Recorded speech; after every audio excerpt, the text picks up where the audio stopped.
De situatie is zo dat eigenlijk de groei uit het recreatie en toerisme is sowieso een beetje eruit. Hè? Dus we groeien wat minder en dat zorgen ik waarom in de watersport.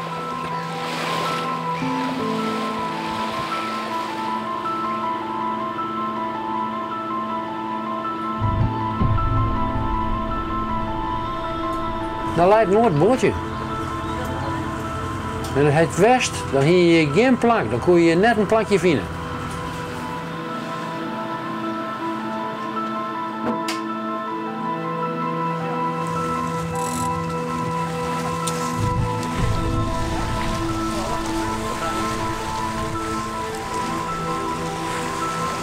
Ja, ik merk wel het verschil met vroeger en nu. In Langweer, het Langweer weekend, het laatste weekend van augustus bijvoorbeeld, zijn er traditioneel nog steeds wedstrijden. Nou, in de 60 en 70 jaren waren daar honderden boten bij betrokken. En tegenwoordig kunnen ze met pijn en moeite een dikke 50 boten krijgen hier. Dus dat geeft wel iets aan.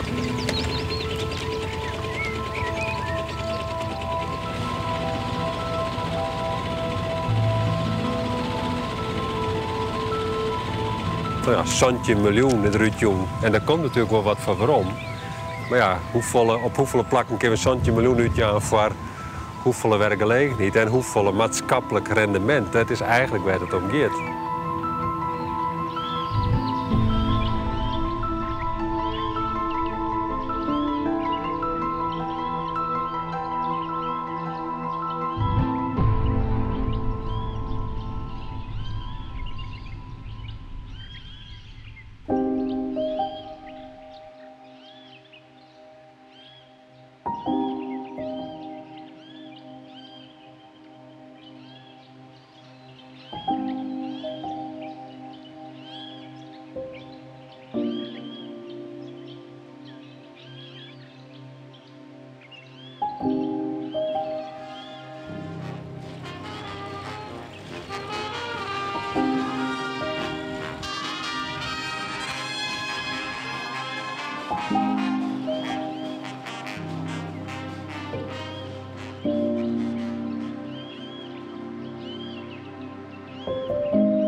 Het watersportseizoen gaat wel los. In Grauw is de feestelijke opening en ondernemers doen haar stjonkende best. Want de watersport is net meer wat het West het. Wat is er aan de hand? Het duidelijkst binnen krimpcijfers. Meer dan 70% van alle boten is in het bezit van 50-plussers. De jeugd keept geen boot meer. In 2013 is het botenbezit onder de 30 nog maar 2%.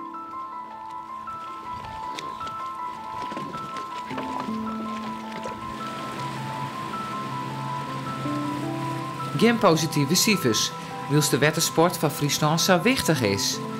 We treffen Martin Knossen, directeur van Merk Friesland bij het Stadeiland in de Snitsermaar. De watersport is natuurlijk eigenlijk een uniek verkoopargument van Friesland altijd geweest. En toerisme is voor Friesland enorm belangrijk. De totale omzet in toerisme is 1,2 miljard. Dat is een ongelooflijk belangrijke sector. Hè? Die is groter dan de agrarische sector op dit moment al. Dus daar moeten wij voor zorgen dat wij bijhoren hoe die trends en ontwikkelingen binnen. En dat we daar op inspelen blijven. Want die sector is zo belangrijk. Daar kunnen we ons net eens permitteren om dat maar wat geen te litten en achterover te zitten, bij wijze van spreken. Dat doen we niet. Maar daar moeten we continu bovenop zitten om te zorgen dat wij ze op hun wenken bedienen. Nou, culturele haatsheid speelt daar natuurlijk een grote rol in de komende tijd. Maar juist daarin is het belangrijk om die link te lezen naar die watersport. Want dan zetten we Friesland en ik vanuit de cultuur van de watersport op elkaar. Succes, hè? Succes. Ja.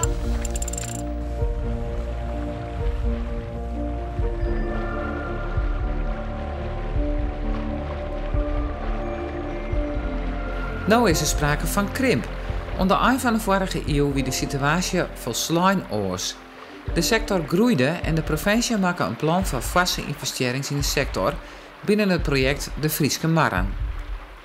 Gerard van Klaveren, zelfs fanatiek watersporter en no-burgemeester van Westellingwerf, wie doet deputeren en verantwoordelijk hiervoor.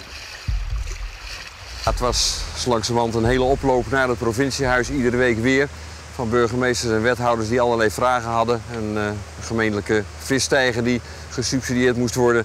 tot 2 kilometer milieuvriendelijke oever voor het Wetterskip Friesland. En dat begon een beetje te vervelen. Dus ik zei tegen de ambtenaren, we moeten dat volgens mij wat integraler gaan aanpakken. Dus we hebben de kaart van Friesland tot ons genomen. En daarop ingetekend wat in onze idee belangrijk zou zijn voor de verdere ontwikkeling van het toeristisch product Watersport Friesland. En kwamen toen uit, uiteraard zou ik bijna willen zeggen, op Zuidwest-Friesland en het Lege Midden. Dat waren enorm veel projecten, honderden projecten. En dat hebben we in december 1999 op Gala Madame gepresenteerd aan al die mensen die geconsulteerd waren. En omdat bijna iedereen iets van zijn ambitie terugvond in die projectpresentatie van toen, was het een stevig applaus na afloop. En toen wist ik wel dat het goed zou komen. Als al die organisaties ja zeggen tegen die verdere ontwikkelingen, dan kunnen de Staten van Friesland ook niet veel anders meer doen dan dat te honoreren. Dus daar is het mee begonnen.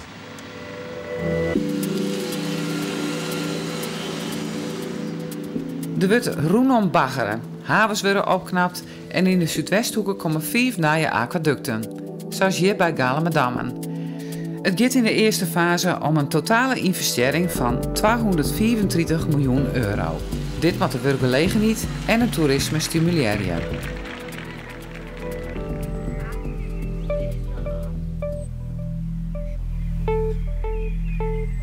In 60 toen is eigenlijk helemaal de wettersport in Nederland eigenlijk starten.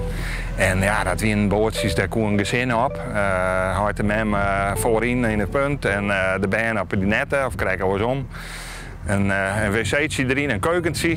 En ja, daar kon je echt mooi op vakantie. Wie kon je vet?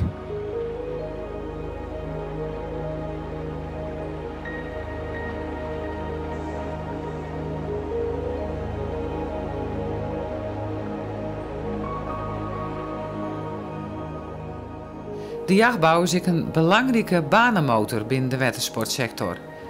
Werfkes zitten in de jaren 60 als paddenstoelen uit de groen. Zij ik de Heid en Omke van Mark Bakker.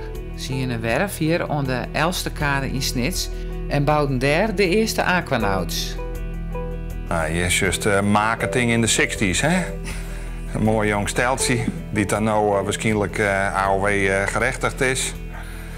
Nou, eerst kreeg net de koelkast die meer prijzen leverbaar weer.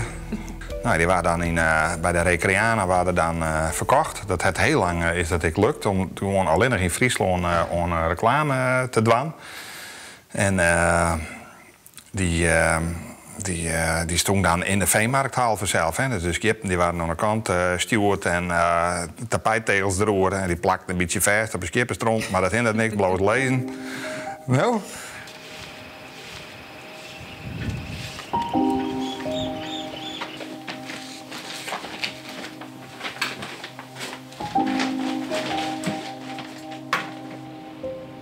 De familie Kok van zijn Ruus de Veen vaart al meer dan 30 jaar. Eerst maar de baan, nou de gerre en maar de paak en beppersezers.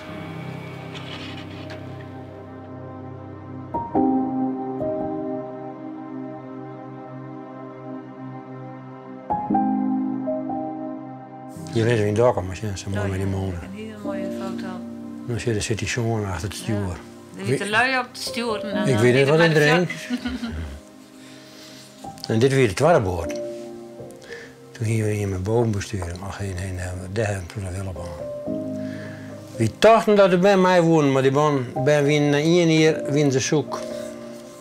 En toen hier zonder boord. Wist je nou wel? Ja, dat vind ik net best. Dat vind ik net best. Wat dan? Toen hebben we gewoon wennen. We gingen hier aan boord en we waren gewend om alle dagen naar de boord te gaan. En ja, dan als je niet geen boord hebt, wat moest dan? Maar we zijn hier terug aan en toen kwam ik weer bij de werf en toen gingen ze een neemodelbootje liggen. En dat heb ik van de Groot gekocht.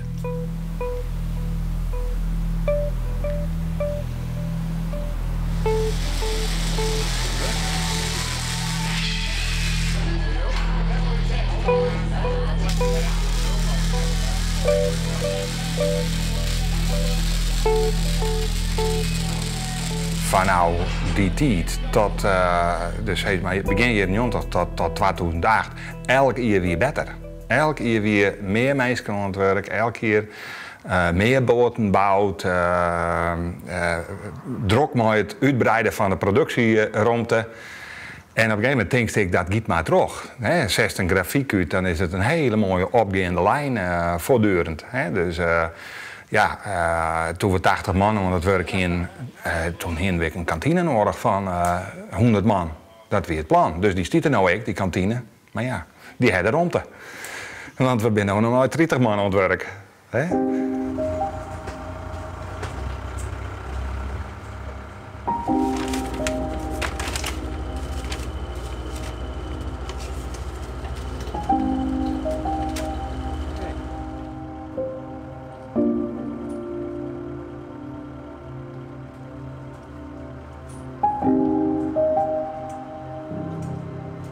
In die begintijd was het hartstikke druk op wetter. Toen hier nog protte Duitsers die kwamen en de haven vind ik al vol. En de haven vind ik net zo moderniseerd als nog. Ik ben al redelijk mooi gemoderniseerd. Ik in het kader van het Friese Merenproject is er een protte opknapt in Friesland. En dat is wel hartstikke mooi. En nu ben je haast geen boordje meegemeerd. En nu ben er haast geen boordje meegemeerd. Ik heb al zijn, we zijn nu aan het drazen, maar ja. De jeugd hebben geen boord meer. Die kennen dus, voor een paar cent kan die de hele wereld terugreizen. En dan hebben ze net verroerd om daar een dure boord van te schaffen.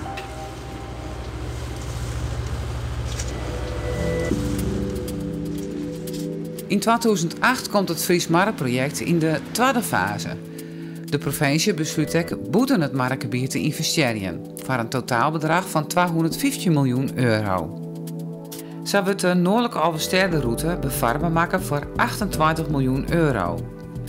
En wordt het Polderhoofdkanaal bij Nijbeets geschikt maken voor de recreatievaart. Kosten 70 miljoen euro. Deze laatste ingreep heeft grote gevolgen voor de natuur, maar de politiek zoekt goede kansen voor de werkgelegenheid.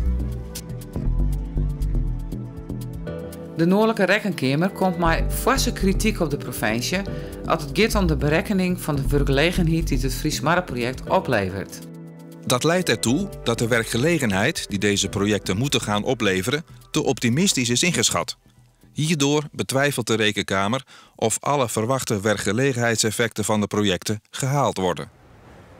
Frans Seidsma, econoom aan de Rijksuniversiteit Grains, heeft onderzocht wat de opbrengsten wezen zoen van het uitdiepen van het Polderhoofdkanaal.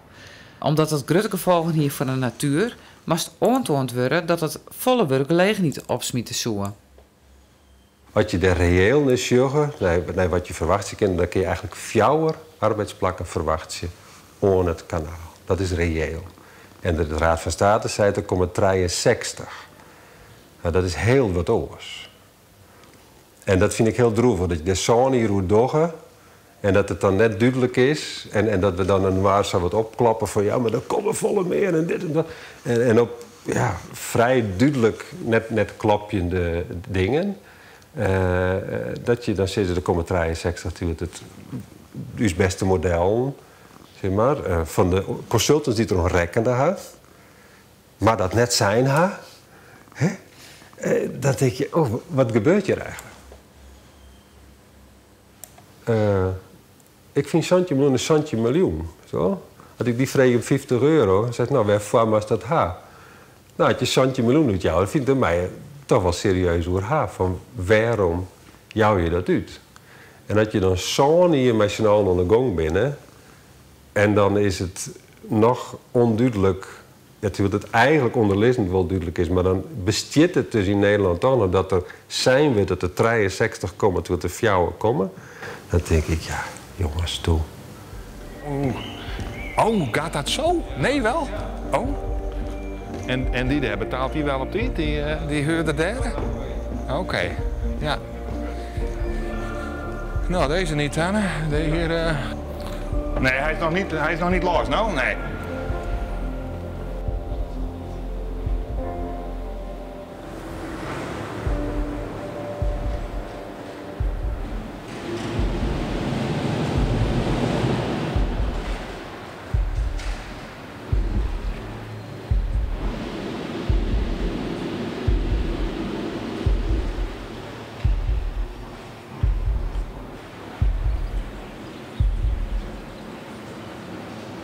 wij gingen op het moment dat de crisis begon, gingen wij een leeftijd van bijna 3 jaar. Van 3 jaar vooruit konden wij gewoon de hele productie plannen.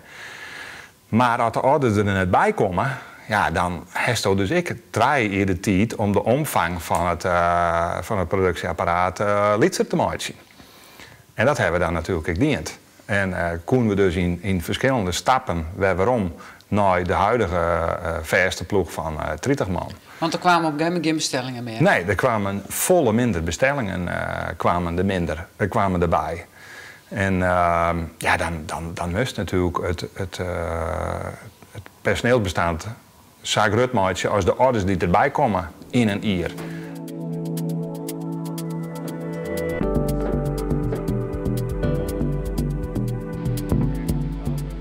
Daar heb je dan meestal het werk die hier al heel lang werkje. Ja. En dan moest ze van... ja, dat was afschuwelijk. Ja. Maar ja, ik heb het proberen uit te lezen in de kantine. Hè. We binnen Marcional ben we in een bootje. En dat bootje gaat absoluut zinken als we alle jaar aan boord blowen.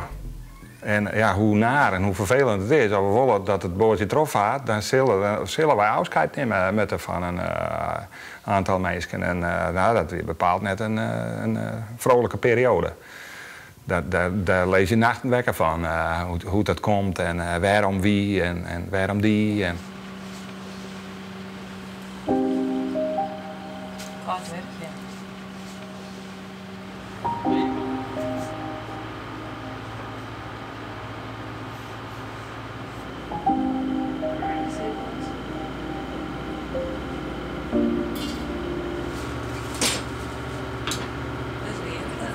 De oudere generatie die vat zo lang mogelijk erop, totdat het niet meer kan en dan probeer je de woorden verkepen. Maar de jongeren die schaffen geen woord aan. Ja.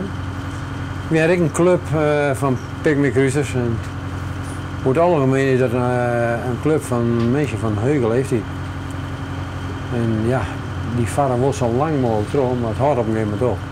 Ja, mijn boot toch altijd een hoop te dwaan natuurlijk. Je moet hem scheen houden, je moet hem onlezen, je moet hem dwaan. Dat wordt voor een hoop mensen op een gegeven moment te volgen.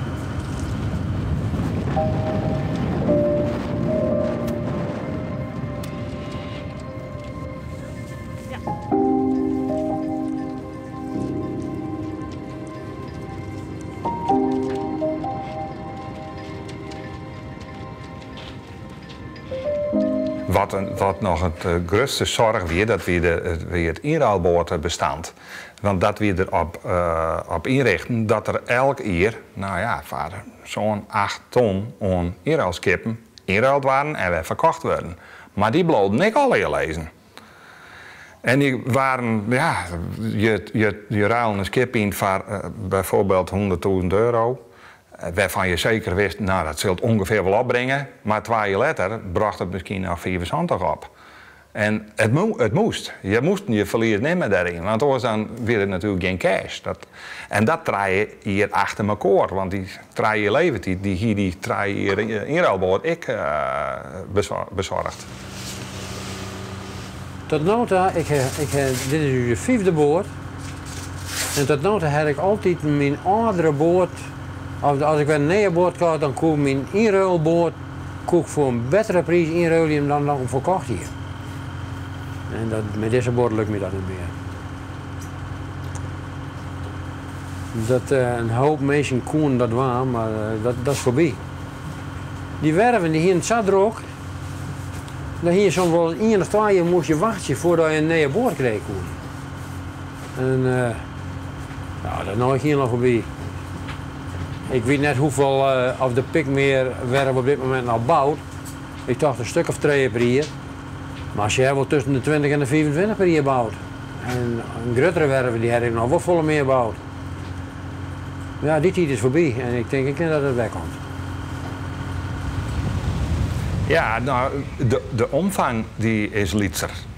Maar een boot is nog altijd iets wat een heel stuk vrijheid jouwt. Op een gegeven moment ben je pensioneerd en heb je tijd. En dan is het wel heel erg mooi om zo'n skip terug Europa te kunnen reizen zonder beperkingen. Net een beperking qua vaargebied, maar ook een beperking qua tijd die je eraan besteden. En klant is nooit de jeugd geweest of is nooit het gezin geweest met Lietse baan. Het ben altijd de 50, 60-plusser geweest. Ik zeg het wel altijd, maar dat is dan van oude jaren 90 dan zo'n beetje. Hè? Ik denk eerlijk zo dat er altijd wel een vraag zal blowen daarna. Lietser, maar die vraag die bloot.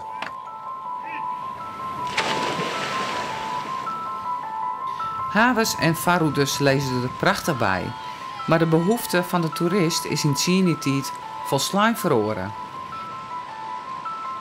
In de begintijd van het project bestierden de smartphones nog net eens. En door de digitalisering moet Friesland de concurrentie aan, maar de hele wereld.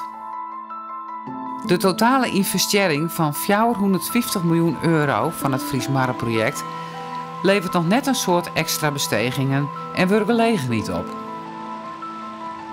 Nou ja, achteraf dat denk je wel eens, want het is natuurlijk allemaal toen begonnen om werkgelegenheidseffecten te genereren. Of we het wel goed gedaan hebben. De wereld is inderdaad veranderd. Vroeger zeilde je een paar weken met een boot. En tegenwoordig de jongelui, nou ze huren eens een keer een middag of een dag een polyvalk. En misschien een weekend, maar veel verder komt het eigenlijk niet. En ja, ik hoop dat de jeugd het weer een beetje gaat oppakken. De jeugd laat het wel wat afweten, is in mijn beleving de situatie op dit moment. Het project binnen natuurlijk fantastisch geweest. Want net alleen nog voor de watersport zelf, maar bijvoorbeeld alle aquaducten die ik in dat project zie, die hebben op economische gebieden grote impact. En om de kwaliteit van je product op orde te houden, vind ik dat de provincie daar een geweldige slag slaan heeft. Natuurlijk een langrinnend project geweest, dus we hebben heel lang aan de slag geweest. Ondertussen moeten de ondernemers vooral nou ik in beweging komen om in te spelen op de mogelijkheden die de infrastructuur biedt. Nou, weet ik al dat investeren op het moment lastiger is. Hè? De ondernemers hebben minder cash, de banken binnen kritischer op investeringen. Dus juist dat nou de volgende stap wezen moet, en ik denk dat dat zo is. Nou, ik denk dat het dan ook heel belangrijk is dat de oerhiet en mooie stimuleringsmaatregelen een rol in spelen. Het gaat toch eigenlijk te gaan om klanten binnen, wat beleven ze? Goh, wat is hier dan te halen op het Polderhoofdkanaal? Wat kunnen ze bieden? Gewoon dat Albert Heijn aan de gang is met zijn bonuskaart. Om goed te weten, waar reageren mensen op? Wat is interessant? Wie houdt het hier over beleving? Mensen iets bieden. We zitten meestal al in een hele stressvolle, competitieve maatschappij. Daar had de recreatie een rol in. Dan kun je wat aan jezelf komen, dan kun je weer in de natuur en dit dat. Maar het bootje varen is heel belangrijk. En dan denk ik, goh, waar moeten we nou in investeren? Wat voor rol is Friesland dan binnen? Die had kracht, ontoonde kracht. Dat is een soort Sven Kramer in de recreatie. We kennen dingen goed. We gaan Sneekweek, we gaan scootjes, we gaan de eiland. We kennen best goed dingen. Dan denk ik, nou, waar zetten we nou op in? En dan denk ik, ja, het Polderhoofdkanaal, Santje Miljoen. Ja, je dat aan een Sneekweek jouwen, of je jouwt het aan appbouwers, of je jouwt het aan... Ik geloof net dat dat heel goed besteed geld is.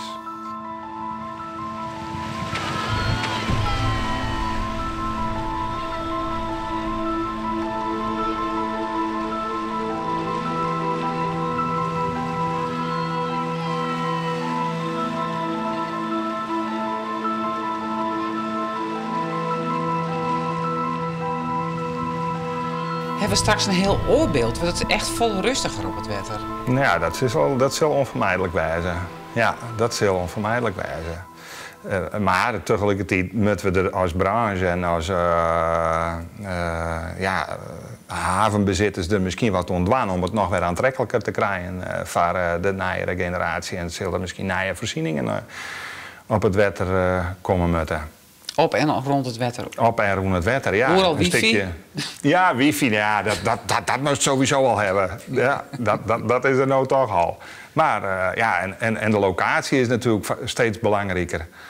En haven helemaal ergens verlaten, werd alleen maar een boordje lezen kennen en het vaarwater 4 voet is. Ja, dat zullen de eerste wezen die het leeg beginnen te rennen. En dat just ik. Ja, die trend is al aan de gang. Ja, die is al aan de gang. Dat binnen havens die al steeds meer lege plakken. Ja. Maar het zit ik in het verbreden van de watersport, juist voor die jongere doelgroep die het weer de toekomst vormt, hè, wat ik eerder zei. Snelle boten, waterskiën, flyboarden, hè, maar die waterstralen omheen. al dat soort activiteiten zullen we eigenlijk koppelen moeten aan het wettersporten voor de jongeren. Is er genoeg onbod van? Nee, daar is net genoeg onbod van. Sterker nog, dat mag op een heel soort plakken helemaal net. En daar moeten we toch wat rommel naar Gent, vrees ik. Want ja, al dat is wat de toekomst is voor een deel van de wettersport. En Friesland wil een hoofdrol spelen in de wettersport in Europa. Dan moeten we daar wat mee. Heel simpel. Sjen over dat op sommige plakken toch tast in kennen. De binnenplannen om op de Tjukenmaar daar van alles mooi te doen. Nou, dat juich ik enorm ta. Aan de andere kant is het zo dat altijd een belangrijk onderdeel vormt van de nieuwe toeristische wettersporten. Dan moeten we dat ik juist doen op de plakken zoals we hier zitten. Hè, bij de Snitsermaar of in Heeg of in Hielpen. Oeral waar de wettersporten nou al zit. Want daar moeten we dat natuurlijk versterkje blijven. Want daar is die wettersport zo ongelooflijk belangrijk. Ja, dus je echt concentreren op de nou al succesvolle gebieden, zeg maar.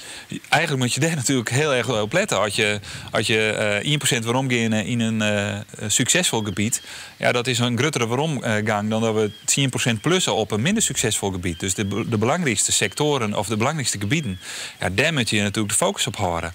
Want daar is de groei of het behoud van je marktaandeel het allerbelangrijkste.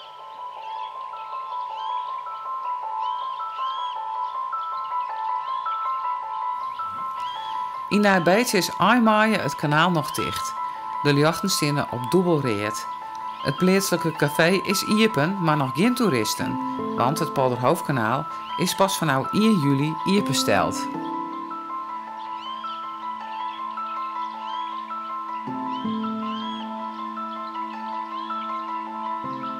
In Friesland is dit ook belangrijk, hè? Dus dat is heel duidelijk. Maar er is ook steeds competitie. Er is competitie met Zuid-Portugal, er is competitie met Moskou. We zijn natuurlijk heel tijd wordt dus range groter van waar we heen kennen. Nou, en de vaarrecreatie Friesland is gewoon een sterk ding. Maar de wedstrijd is natuurlijk van hoe houden we ons klanten beet, hoe bezeven ze heel tijd beter. En, nou ja, en dat gaat toch altijd er om kosten en baten. Dus die vraag is van hoe stimuleert een oerhiet en integreren met een sector, hoe stimuleren we het beste een concurrerende recreatieve sector? Die de beleving goed bezint, die de klanten goed bezig gaat, die modern en hip is. En, nou ja, en dan is dit er ook. En dit is heel verste rendement, ja, maar wie gaat in uw analyses altijd was zijn van nou, $1 miljoen, wat komt je voor waarom? He? Maar not het er leidt, ja, nou ja, dan moeten we het beste ervan meidje. Safir is dat ook. En dan moeten we zien dat het echt een bijdrage is, een onderscheidende bijdrage. Je zit Europees Jiltien, je zit Noord-Nederlands Jiltien. Dus dan moet je eigenlijk ook denken, nou, dit brengt Europa iets, dat we dit nou gaan. Ja. Dus dan moet we gewoon een bak.